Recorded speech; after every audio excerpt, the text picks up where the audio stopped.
Hello and welcome to Mental Health Matters. I'm your host, Courtney Gedeon, and today we will be talking about trauma. Experiencing a traumatic event can have long-lasting effects. It can affect a person's sense of safety, sense of self, and ability to regulate emotions. However, there is hope for those who have suffered trauma. With that, I would like to introduce my first guest, peer support worker in rapid access addiction medicine and best-selling author, David Giffen. Dave, welcome to the show. Thanks, Court. It's good to be here. So, you have experienced trauma in your life, and there's been more than one traumatic event. Mm-hmm. Which one should we talk about today? Well, I thought that's how you would open, and I was going to mention, trauma can come in lots of different forms, right? I've broken bones in multiple parts of my body. I've got 3 plates and 20-something screws in there. Yes. I have been a part of traumatic events in my life when I have visited places, spending time in refugee camps in other parts of the world.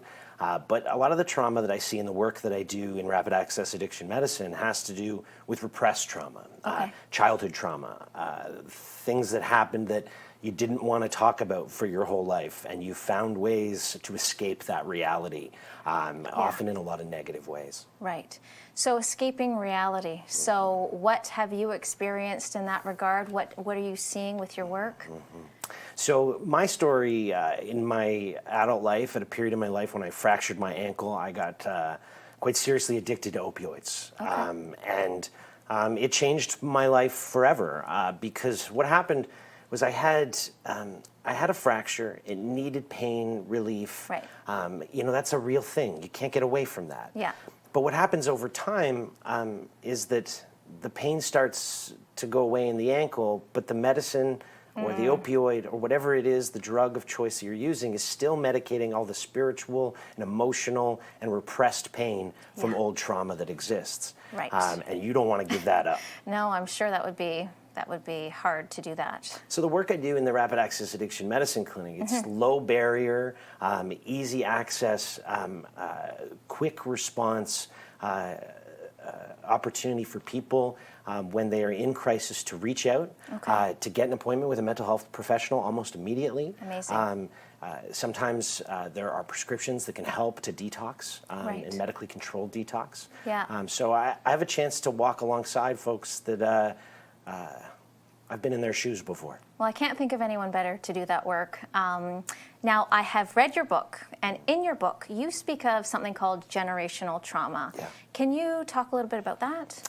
Well, I just finished a little piece of work where I was working with a fly-in only community, an Indigenous community that had to be evacuated from the northern fires in Ontario. Wow. So I was working with a group of people at a hotel at Pearson Airport, and a lot of folks you can imagine have suffered trauma from residential schools, from a whole host of addiction issues as well. Okay. Sorry, can you repeat the first part of the question again? Just generational trauma. Yeah. And so what you're seeing there is I met lots of kids who are living lives based on the trauma their parents and their grandparents experienced before them. Right. And it's much more magnified because they're in a fly-in only community, right? So it's not like a lot of people end up leaving. So the traumas that were experienced by their forebearers are carried now, the burden of them is carried by them. And that's practical even in not fly-in communities, right? Like for those who are immigrants from other countries and experienced massive isolation or culture shock or things like that. There's lots of things where decisions are made for us, and then we carry them as a burden often going forward. Yeah, and that's what your story kind of echoes in your book a little bit about that with your experience. And so what they say about trauma that I've read is that, sometimes things can happen and then it can trigger you. So the word triggered is used often. Yeah. Does that happen to you ever? And can you tell us a little bit about that? Yeah, I can tell you in the months after trying to kick the opioid addiction, right? Like triggers were everywhere because you're so vulnerable, right? Like that's why treatment matters, right? Like, and often residential treatment. I spent 30 days down south somewhere, and to pull yourself out of it all while you're that vulnerable, so that the kind of triggers that are everywhere. Yeah. But even still in my work, right? I talk about childhood trauma in my book, so some of it I carry. I've done a lot of work to work it out, but even still, I came home from some of the work I've been doing recently, and sharing with some of my loved ones. I threw up. When you you have a trauma response where you can't explain it, you can't control it. It just it's anxiety, sleep issues, right? Lots of people carry them, which is why having a great therapist and having surrounding yourself by a loving community who knows who you are, accepts who you are, and walks with you as you are. Right. So you did speak about treatment. So you went to treatment. I did. Was that specifically because you said there was some addiction issues, trauma? I mean, it's all connected, isn't it? It seems it's intertwined, and I think some of our understanding of it has been a little off around addiction in the last 100 years. I think what I'm starting to see and what I know for myself is that addiction is often a symptom, right, of rather than a disorder itself, right? Like it can be a disorder. Don't get me wrong. Like but if we're talking about it as a symptom, then dealing with the trauma is the root cause of it, and if we can deal with the old repressed trauma, then maybe the symptoms aren't going to emerge. Right. Well, another episode I had was addictions, and the lady was saying they used to treat things very separately, but now they understand how related it all is. Yeah. So is there a specific type of therapy for trauma, or did you experience any of that? Or was any of it helpful for you? Some of it was very helpful. When I was in treatment in Nashville, I went through a process of something called psychodrama, where you're working with a group for a week, so other people who are there, same reason as you, and you have a trauma therapist, and we would have opportunities to act out scenes in our lives, right? Like I had a scene where I got to speak to my mother and my father in ways that I probably wouldn't in person. Right. But things I needed to say. I can see how that would be a therapeutic. Totally. So there are wonderful opportunities for really helpful trauma treatment. Yeah, that's amazing. Well, I think it's amazing that you are so open and speaking about this, and we're going to talk to you a little bit more about your book because there's a lot going on and with your other work as well. When we come back, we'll be joined by registered psychotherapist Jody Walker. More mental health matters when we return.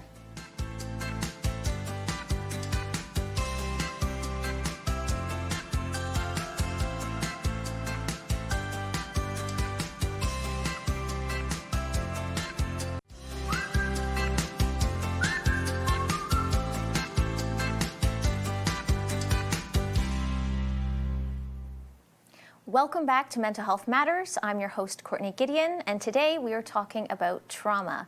To help us understand what trauma is and also where to go for help, I am happy to introduce my guest, registered psychotherapist and trauma training educator, Jody Walker. Jody, welcome back to the show. Thank you. So, this issue of trauma, this topic of trauma, this seems to be an area of your expertise, so I'm really looking forward to getting involved with it. You heard a little bit about Dave's story and about the generational trauma. What are your thoughts on that? So, intergenerational trauma is one area of trauma. Yes. So he also talked about childhood trauma. So let me just kind of give a kind of spectrum here. Yes, please. Yes. Okay. So childhood trauma we refer to as complex trauma, where that's a child is exposed to multiple events over a period of time. Okay. Okay. And then when we have traumatic events that can occur in an individual's life, a car accident would be an example, or a house fire. Okay, so those are single event traumas. Okay. Then when we talk about exposure to trauma on the workplace, so for example, first responders who see and respond to events. Right. Then intergenerational trauma is when parents who are now parents have experienced childhood trauma themselves. Okay. They have unresolved childhood trauma. Okay. And now are in a position to parent. I see. And they become triggered and activated in their reactions by their children's emotions, events around them, and that impacts how a child responds, how a child regulates their emotions. And then you can see A child then doesn't resolve what they're experiencing, and it gets passed down generation to generation. Okay. Layered with if a family unit has substance abuse, an attempt to deal with trauma reactions, this child now is growing up in that environment. So this is how the generations pass down trauma. I see. Okay, thank you for clarifying that and all of the other different forms of trauma. So it sounds like that generational trauma, the intergenerational trauma, is from the childhood trauma that then gets passed down. Yes. Okay. Yeah. So because of those differences, do you treat trauma differently depending on what kind it is? Not necessarily. We go to evidence-based trauma treatments. Okay. So evidence means that there's lots of research behind knowing what works and doesn't work, and a lot of brain science has come out about trauma. Okay. And has informed our work on the treatment of trauma. Okay. David spoke about his psychodrama therapy, which Yes. is amazing. That speaks to the right side of the brain. So anything artistic also is what we call an adjunct therapy to treatment. Okay. So the evidence-based treatment modalities would be like cognitive behavioral therapy, cognitive processing therapy, EMDR, which stands for eye movement desensitization reprocessing. So these are treatment modalities that we would do in the therapeutic setting. But things like the psychodrama, art therapy, equine therapy, those all support trauma healing as well. Wow. I love how they can help somebody so much, though, it seems. Oh, absolutely. Yeah. So you're speaking about the brain, and what I have understood, or maybe you can clarify, is that when somebody has a traumatic event, it seems to be stored a little bit differently than other experiences. Can you tell us more about that? Sure. So we do know, we've learned a lot since 9/11 in terms of the brain's processing and memory storage of trauma. So if you think about the brain as kind of three different systems, so one system would be our reptilian brain, which regulates our heartbeat, our lungs, all the capacity to live and breathe. We don't have to think about that, that just happens. Right. The inner or deep part of our brain, which we call our mammalian section, is where our emotions sit, and also all our sensory input. So everything we see, touch, taste, and smell gets coded in this part of the brain. Okay. And then our last system is our prefrontal cortex, or our thinking part of the brain, where we think, rationalize, reason. Okay, so with trauma, when an event comes along, there's a small part of our brain deep in the inner part of our brain called the amygdala. And the amygdala is our alarm system that detects danger and initiates fight, flight, or freeze in order to keep us alive during a traumatic event. Wow. And it records all the sensory input. It sits very closely to all the sensory, so it records everything we see, everything we touch, taste, smell, the look of someone. All this gets coded in the amygdala. Okay. Unfortunately, though, it also kind of shuts down, not literally, but shuts down our prefrontal cortex, our thinking, in order to just focus on surviving. Wow. And it codes everything in the amygdala because it says, I need to remember this because the next time I need to stay alive. Right. So it doesn't get stored and put away in a nice little file folder. It gets stored more like a shattered mirror. Oh my gosh. An image of pieces that are fragmented, that aren't linear. We don't have a story of a beginning, middle, and end. It's all pieces and fragments. And when we talk about being triggered, that is a signal that something in our environment has triggered anything, a sight, smell, touch, taste that we experienced during the initial traumatic event. Wow. So it's touched on or triggered that memory piece. And what happens is, because it's all in the brain, it activates our central nervous system. Wow. So fight, flight, or freeze kick in, says, I remember that smell. When we have that smell, we're in danger. Fight, flight, or freeze is initiated. And when it's not actually happening, when it's just a trigger, that's where we feel anxiety. So fight or flight kicks in, our heart races, our stomach lurches, our hands get sweaty, right? So our body's doing what's programmed to do, but it's a mixed up signal. It's a false alarm that happens. Oh my goodness. So does this make treatment more difficult? I mean, if a smell, for example, triggers somebody, in therapy, would somebody try to introduce that as like some sort of exposure? I mean, how do you do that? How do you treat that? Very wise, yes. Yeah? Okay, So yay. part of trauma treatment is exposure Okay. therapy. So first is psychoeducation, right? Teaching people about why their body and brains are responding the way they do. Because without that knowledge, we walk around feeling anxious all the time. Yes. And then we start to say, what's wrong with me? Yeah. Right? I'm broken. Yeah. I don't act normal, right? All these labels that people put on themselves just because they don't understand that their body's actually doing what it was programmed to do. Yeah. It just has a mixed up signal when there's actually safety around. Okay. So exposure therapy teaches that amygdala the difference between a real alarm and a false alarm. I see. And kind of desensitizes the response so that we can regulate that response in the body. Yeah. And bring that anxiety down. So in Dave's story as well, there's the story of addiction. And is this a common theme with a lot of people who are suffering from trauma? Oh, absolutely. As I talked about how the central nervous system gets activated, Yes. right? That anxiousness feeling. We can also have feelings of hollowness, emptiness, right? Like kind of what's wrong with me? I'm not lovable. All these mixed up beliefs get created when we go through trauma, particularly as children. Yes. And because these feelings feel so horrible, we're going to turn to things that make us feel better. Yeah. Right? And if it's been modeled, as we talked about intergenerational trauma, if there's substance abuse, if I see mom and dad Yeah. numbing out their anger and their frustration and fears and all these things with alcohol as a teenager, I might turn to do just the same thing. Well, it would make sense that they would. Yeah. Yeah, they would learn that that's how they deal with it, and then more issues begin, Yeah. right? Yeah. So what are some, I mean, there is therapy, but is there other like healthy coping mechanisms for someone who's going through trauma? Yeah, we want to look at things that are going to regulate the mind, mood, body. Okay. So common things, yoga, love yoga. Okay. Right? Because that helps us with mindfulness, and that teaches us that our thoughts are just thoughts. It doesn't Yes. mean that they're true.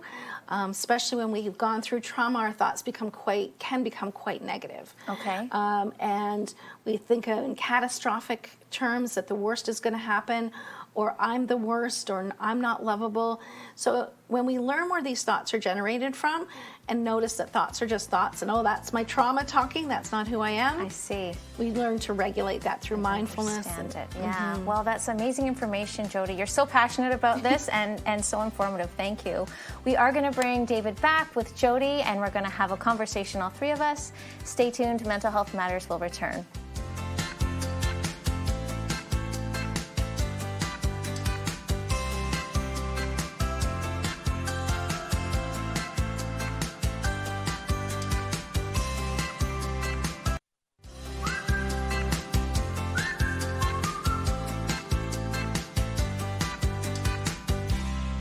Welcome back to Mental Health Matters. I am your host, Courtney Gedeon, and today we are talking about trauma. I am joined by my two wonderful guests, best-selling author David Giffen and registered psychotherapist Jody Walker. Thank you guys both for being here today. So, Jody, you heard David's story a little bit. To me, because I actually do know Dave, his story sounds pretty much like the textbook, really, for trauma. Do you have any thoughts or opinions on that? Well, childhood trauma, from what I know, and thank you for sharing your story, because stories and experiences inform the work that I do, right? So thank you. But childhood trauma is so pervasive through your life, right? Like, my question actually is, do you continue to struggle with those negative thoughts, even though you've done lots of treatment? Do they haunt you and still come back?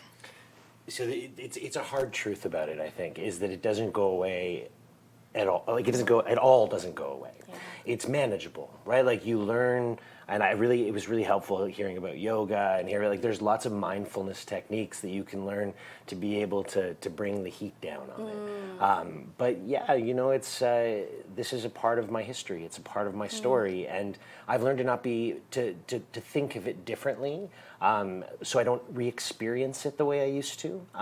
But it's still there, and it's still real. Yeah. Yeah. I think that, when you're talking about your story, Dave, I think something that's amazing that you did very recently, really, if you only think about it, it's last year. Yeah. You wrote a book, and now you are a best-selling author. So your story has definitely resonated with the people out there. Was that a therapeutic experience? And tell us more about your book. Well, this is it, redemptive trauma, when I wrote it, it was a therapeutic practice. Okay. It was I'd been a writer my whole life. Yeah. I'd never published a book or anything like that, but it was a compilation of letters to people, of retelling my own story, of trying to make sense of the mess that was in the middle of a bit of a breakdown, and when I put it together, it actually helped me build a new life for myself. Wow. Yeah. Well, I think, looking back at where you were and where you are now, you've definitely built that life. So you should be really, really proud of that. Thank you. On the way. Yeah, I know, it's hard. And Jody, you are writing a book, or you've written a book. Can you tell us more about it? Sure. It's called Poppy and the Pandemic. It's about a child's journey through the pandemic of loss and loneliness and anxiety as she is to enter back to her activities and to school.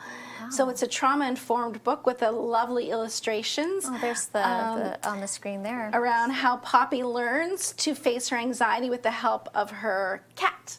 Oh. It teaches her about trauma-informed ways to re-enter. Okay, well, you did mention when we were talking earlier that equine therapy was something. So do pets, does that help people who are experiencing that? Absolutely, because our emotions, right, really resonate with pets and animals. They're safe, they're non-judgmental, and we can take our cues, our external cues, like if my cat or the horse or my dog doesn't look distressed and alert, then I can learn that actually my activation in my body, my anxiety, is in just me, in my response, that the environment is safe and it helps me calm. Wow. Yeah. No, I love that. And I think this book, it's so well timed with the pandemic. Kids have been really suffering with, the anxieties and everything going on. Do you see a lot of kids in your work, Dave, when you're helping them? Well, just in that one example I gave about working with the fly-in community, we saw lots of kids there. In rapid access addiction medicine, we don't deal with anyone under 16. Okay. But yeah, it does exist out there, and treat as we look post-pandemic at some of the issues that are arising, I think there's going to be lots of conversation about what we do about that. I think so too. Yeah, things that we're not even really sure about yet, I think, are going to be popping up. But one of my guests I had on, and we were talking about her story and just the strength and how our stories really help others who are watching. And I think, you're definitely, your story, I mean, we've only really scraped the surface. I would encourage people to buy the book to really understand what, you've been through. But I think it's an act of courage. So I applaud you for sure. Well, I hope shared suffering is something that is of value, because I think that when you put it out there to other people and let them know they're not alone. Reading the stories of lots of other folks have helped me get to where I am. Right. And you once told me that secrets keep people sick. Secrets keep people sick. I couldn't be more convinced of that today than I was when I said it to you. Yeah. Yeah. Absolutely. So Jody, if people are wanting to get in touch with you, if they're, if they've experienced trauma, how do they reach out to you? I think the best way is through my email, which is jwalkertrauma@gmail.com. Or if you're interested in Poppy, it's poppyandthepandemic@gmail.com. Wonderful. And Dave, where can they get in touch with you? Well, they can get in touch with me at 403lc.com, and this can be bought on Amazon or Chapters or pretty much anywhere you can buy a book. Thank you, guys. Thank you so much for joining us. I'm Courtney Gedeon. This is Mental Health Matters. We'll see you soon.